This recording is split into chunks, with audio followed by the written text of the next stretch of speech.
এশিয়ার ফুটবল কি ইউরোপের সাথে পাল্লা দিতে পারছে? আপনি জানেন কি এশিয়ার কিছু ফুটবলার এখন কোটি কোটি ইউরোর মালিক? আজকের ভিডিওতে আমরা দেখব এশিয়ার সবচেয়ে দামি 5 জন ফুটবলার কারা এবং কেন তারা এত মূল্যবান। ভিডিওটা শেষ পর্যন্ত দেখুন, কারণ নাম্বার 1 আপনাকে অবাক করে দিবে। তো নাম্বার 5, সালেম আল দাওসারি। সৌদি আরবের এই স্টার উইঙ্গার খেলেন আল হিলালে। বিশ্বকাপে তার পারফরমেন্স সবাইকে তাক লাগিয়ে দিয়েছিল। ড্রিবলিং আর গুরুত্বপূর্ণ মুহূর্তে গোল করার ক্ষমতা তাকে এই তালিকায় জায়গা করে দিয়েছে। তার মার্কেট ভ্যালু 1.3 মিলিয়ন ইউরো। তো নাম্বার 4, মেহেদি তারেমি। ইরানের এই প্লেয়ার ইন্টার মিলানের স্ট্রাইকার মেহেদি তারেমি এক কথায় গোল মেশিন। ইউরোপের বড় বড় ক্লাবের বিপক্ষে গোল করে নিজের প্রমাণ দিয়েছেন।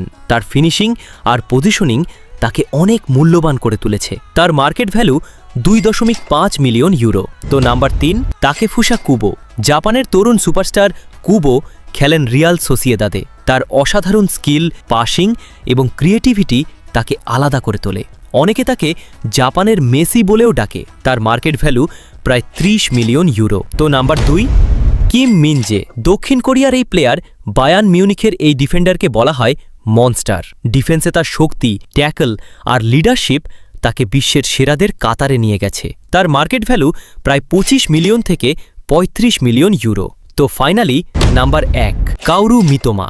জাপানের এই প্লেয়ার এই তালিকার সেরা এবং সবচেয়ে দামি খেলোয়াড়। ব্রাইটনের এই উইঙ্গার তার স্পিড আর ড্রিবলিং দিয়ে ডিফেন্ডারদের নাচিয়ে দেন। প্রিমিয়ার লিগে তার পারফরমেন্স তাকে এশিয়ার সবচেয়ে দামি খেলোয়াড় বানিয়েছে। তার মার্কেট ভ্যালু প্রায় 30 মিলিয়ন থেকে 40 মিলিয়ন ইউরো। তো আপনার মতে এশিয়ার সবচেয়ে সেরা খেলোয়াড় কে? কমেন্টে জানান।